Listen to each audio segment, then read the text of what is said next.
میں نے تاریخ بتا دی.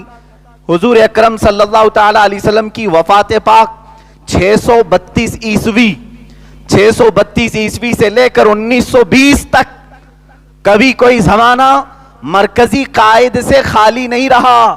یہ ہماری کم نصیبی ہے کہ پچھلے 100 سال سے ہم بغیر قائد کے چل رہے ہیں, بغیر قائد کے چل رہے ہیں. میں اس کے نتائج آپ کے سامنے رکھوں گا کہ ہوتا کیا ہے بغیر قائد کے رہنے سے. متحد ہوگے تو کہلاؤ گے مومن و غازی, منتشر ہوگے تو قصتوں میں صفایا ہوگا.